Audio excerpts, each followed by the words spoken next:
आज हम कक्षा 7वीं के पाठ 4 बातूनी को पढ़ेंगे। इस पाठ के लेखक श्री हरिशंकर परसाई जी हैं। तो बच्चों, मनुष्य चाहता है कि उसका हर काम आसानी से बिना मेहनत किए हो जाए, इसलिए वह कुछ शॉर्टकट्स या फिर उपाय ढूंढता रहता है और एक दिन वही उपाय उसके लिए सिरदर्द का कारण बन जाता है। इस बात का एहसास उसे समय बीतने के बाद होता है, तब वह चाह कर भी कुछ नहीं कर पाता। बातूनी पाठ में लेखक श्री हरिशंकर परसाई जी ने एक ऐसे बातूनी यानी कि बहुत ज़्यादा बोलने वाला, बिना मतलब की बात करने वाला, टॉकेटिव मनुष्य के बारे में बताया है, जो अपनी बातों से लेखक का जीना मुश्किल कर देते हैं। आओ बच्चों, यहाँ से अब हम अपने पाठ को शुरू करते हैं। तो लेखक कहते हैं कि आदमी सुविधा खोजने में मारा जाता है। सुविधा अर्थात सहूलियत, सुविधा, कि उसका काम किस तरह से आसानी से हो जाए। तो यहाँ पर लेखक कहते हैं कि यदि उस शाम वे खुद पोस्ट ऑफिस जाकर लिफाफा छोड़ आते तो आज जो कष्ट वे भोग रहे हैं वह उन्हें भुगतना नहीं पड़ता। बात यह थी कि एक शाम लेखक को पोस्ट ऑफिस में एक लिफाफा छोड़ना जरूरी था। जैसे ही वे बाहर निकले तो लगा कि जब तक वे पोस्ट ऑफिस पहुंचेंगे तब तक पोस्ट ऑफिस बंद हो चुका होगा।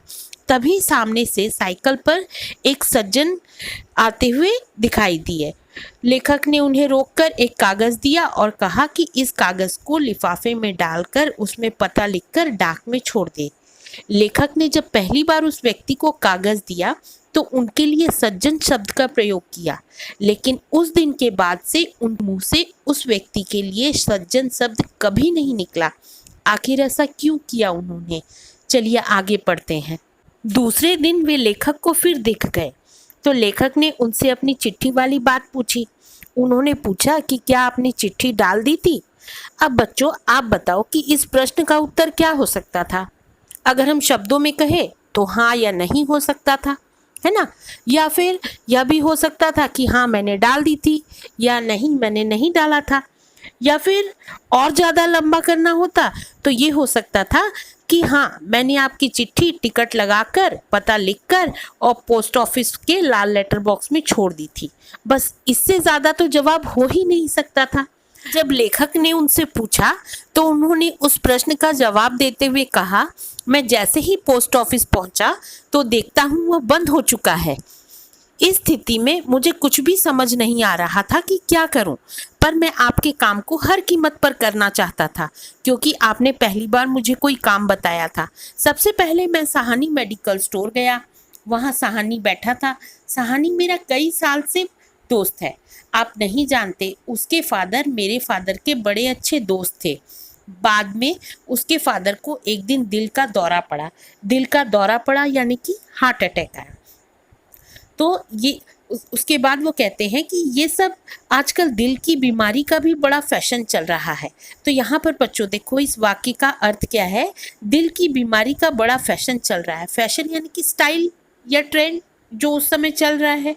तो जब भी कोई नई चीज़ आती है तो हम कहते हैं कि उसका फैशन चल रहा है। हर दूसरे तीसरे व्यक्ति को हम उस नई चीज़ को अपनाए हुए या उस फैशन को अपनाए हुए देखते हैं। उसी तरह हार्ट अटैक के विषय में भी हम हर दूसरे या तीसरे व्यक्ति के विषय में सुनते हैं कि उसे हार्ट अटैक आ गया है। इसीलिए उन्होंने कहा कि दिल की बीमारी का फैशन चल रहा है। तो उसके बाद वो कहते हैं कि मैंने कहा, यार सहानी लिफाफा दे। उसने कहा, लिफाफा तो नहीं है, टिकट है। मैंने उससे टिकट ली और वही खड़ा खड़ा ही सोच रहा था कि मुझे राजू दिखाई दिया, जो किताबों का एजेंट है। उसके हाथ में बस्ता था, बस्ता यानी बैग। मैंने सोचा उसके पास जरूर लिफाफा होगा। मैंने कहा, यार राजू लिफाफा दे। उसने कहा, यार लिफाफा तो है, पर उसमें फर्म अर्थात कंपनी, जिस कंपनी में राजू काम करता है, तो उसकी कंपनी का नाम छपा हुआ है। मैंने कहा, कोई बात नहीं, मैं उसे काट दूंगा। मैंने लिफाफा ले लिया, जेब में हाथ लगाया तो जेब में कलम नहीं। मैं अजीब बेवकूफ़ हूँ, काम ले लिया पर कलम लाया नहीं। भाग्य से राजू के पास पेन था। मैंने कहा, यार पेन दे, और उसने साफ फौरन निकाल कर दे दिया।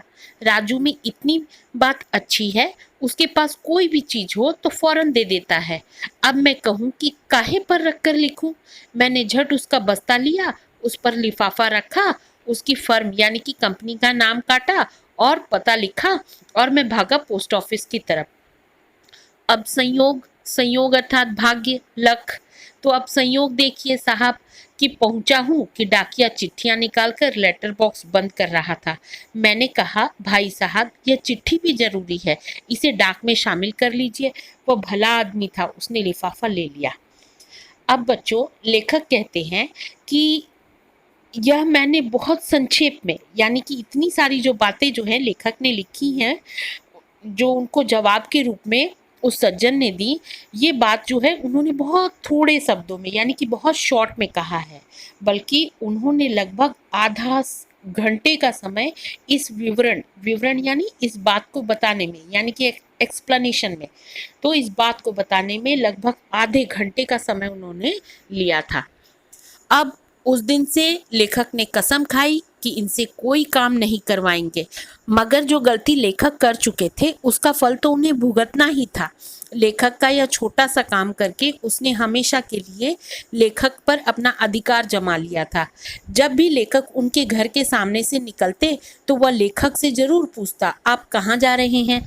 लेखक ने बताया कि इस प्रकार प्रश्न लोग फालतू में यानी कि बेकार में पूछते हैं, ताकि सामने वाले से बात करने की भूमिका भूमिका यानी शुरुआत, एक बैकग्राउंड, एक माहौल तैयार कर सके कि अगर हम उनसे पूछेंगे कि आप कहाँ जा रहे हैं, तो सामने वाला जवाब देगा कि हाँ मैं मार्केट जा रहा हूँ, या फिर हाँ मैं डॉक्टर के पास जा रहा हूँ। तो इससे क्या होगा, सामने वाले को और सवाल पूछने का मौका मिल जाएगा।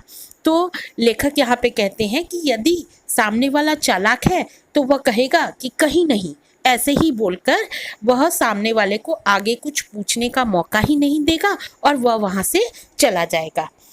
जब लेखक रुककर कह देते कि मैं यूं ही जरा सिविल सर्जन से मिलने जा रहा हूं, बस वे मुझे पकड़ लेते और कहते, डॉक्टर गुप्ता से, वे तो हमारे चाचा के बड़े अच्छे दोस्त थे, नागपुर में पास पास बंगला था, हमारे घर आते थे तो मुझे गोद में लेकर खिलाते थे, मिलते हैं तो कहते हैं कि क्यों बेटा भूल गए, घर नहीं आते हो।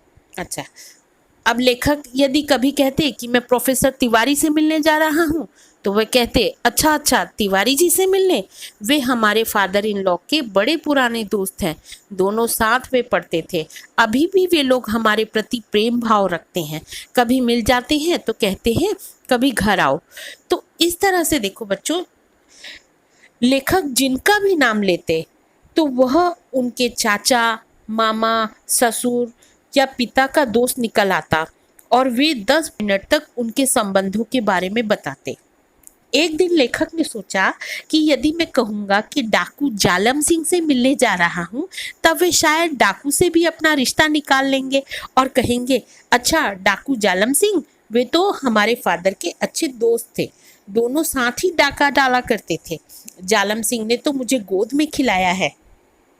और लेखक कहते हैं कि यदि मैं भगवान से मिलने जा रहा हूँ बोलूँगा, तो वे भगवान से भी अपना रिश्ता निकाल लेंगे और कहेंगे कि भगवान तो हमारे चाचा के बड़े अच्छे दोस्त हैं, दोनों स्वर्ग में साथ काम करते थे, मेरा नाम उन्हें बताइए, वे पहचान जाएंगे, मुझे तो भगवान ने गोद में खिलाया है। तो बच्चों, ये जो बातूनी होते हैं ना, ये दूसरों की बातें बिल्कुल भी सुनते ही नहीं है, केवल अपनी ही बोले जाते हैं। अब लेखक जो है इनकी फिजूल की बातों से परेशान होकर उन्होंने क्या किया, अपना रास्ता ही बदल दिया। अब लेखक क्या करते, आधा मील यानी लगभग 1.25 किलोमीटर का, तो लगभग आधा मील का लंबा रास्ता तय करके लेखक जो है बाजार जाने लगे। एक दिन वह बाजार में लेखक को मिल गया और पूछा, आजकल आप दिखाई नहीं देते। लेखक ने कहा, मैं आजकल बाहर नहीं निकलता, बल्कि घर पर ही रहता हूँ। इतना सुनकर उन्होंने घर आकर तुरंत मिलने की बात कही, लेकिन लेखक डर गए कि यदि वे घर आ पहुँचे तो घंटों बैठकर सारा समय बर्बाद कर देंगे। इसलिए बहुत सोच विचार के बाद लेखक फिर से उनके घर के सामने से निकलने लगे। अब लेखक को उस सज्जन को देखते ही डर लगने लगा, जबकि लेखक को देखते ही सज्जन खुश हो जाते, लेकिन लेखक भीतर से कांप जाते। वे घंटे भर से पहले लेखक को अपनी फिजूल की बात सुनाए बिना नहीं छोड़ते। रामायण में हनुमान जब माता सीता का पता लगाने लंका जा रहे थे तो उन्हें रास्ते में सुरसा नाम की एक राक्षसी मिली थी। हनुमान को देखते ही सुरसा के मुंह से निकला था, आज सुरन मोहि दीन आहारा, यानी कि आज देवताओं ने खुश होकर मेरे लिए भोजन भेजा है, आहार भेजा है। तो अब ये सज्जन जो है ये भी सुरसा की ही भांति किसी भी परिचित यानी कि जान पहचान वाले व्यक्ति को देखकर मन ही मन जरूर कहते होंगे कि आज सुरन मोहि दीन आहारा, यानी कि आज भगवान ने खुश होकर किसी को मेरी बात सुनने के लिए भेज दिया है। अब ये सज्जन जिनसे भी बात करते उसका हाथ पकड़ लेते और घंटों खड़े होकर उससे बकते रहते। तो लेखक कहते हैं कि हम तो राह देख रहे हैं कि कोई कर्नल जिम कार्बेट पैदा होगा जो उनसे हमारी रक्षा करेगा। यहाँ पर लेखक ने इस पाठ में कर्नल जिम कार्बेट का जिक्र किया है। तो ये जो जिम कार्बेट थे उन्होंने दर्जनों बाघ और तेंदुओं का शिकार किया था और उनके प्रयासों से ही हमारे देश को पहला नेशनल पार्क मिला। तो अब लेखक सोच रहे हैं कि मैं तो इनसे यानी कि सज्जन से पीछा छुड़ा नहीं पाया, लेकिन एक दिन शायद कर्नल जिम कार्बेट फिर पैदा होंगे और जिस तरह से पहले उसने बाघों और तेंदुओं से लोगों की रक्षा की थी उसी तरह फिजूल की बातें करने वाले लोगों से अब ये हमारी रक्षा करेंगे। बच्चों अब यहाँ पर हम प्रश्न अभ्यास देखते हैं। प्रश्न 1, लेखक ने सज्जन को क्या काम करने के लिए कहा और क्यों? उत्तर होगा, लेखक ने सज्जन को एक लिफाफा पोस्ट ऑफिस में छोड़ने के लिए कहा क्योंकि पोस्ट ऑफिस बंद होने का समय हो रहा था। प्रश्न 2, सज्जन ने राजू से लिफाफा क्यों मांगा? उत्तर होगा, सज्जन ने राजू से लिफाफा इसलिए मांगा क्योंकि राजू किताबों का एजेंट था। सज्जन ने सोचा इसके पास लिफाफा ज़रूर होगा।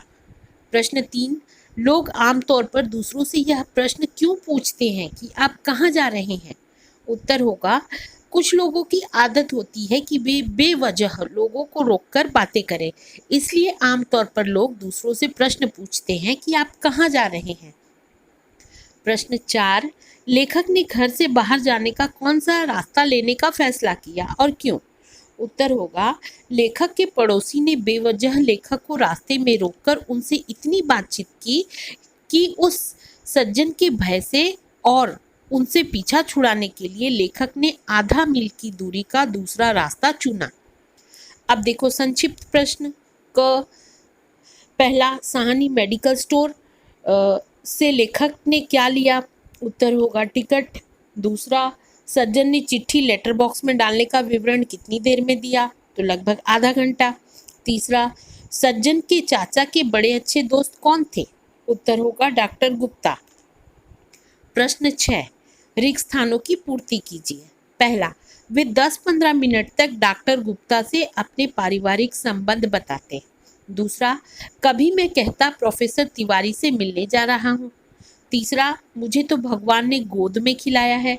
चौथा, एक दिन में बाजार में मिल गए। पांचवा, अच्छा तो फिर घर पर ही दर्शन करूँगा।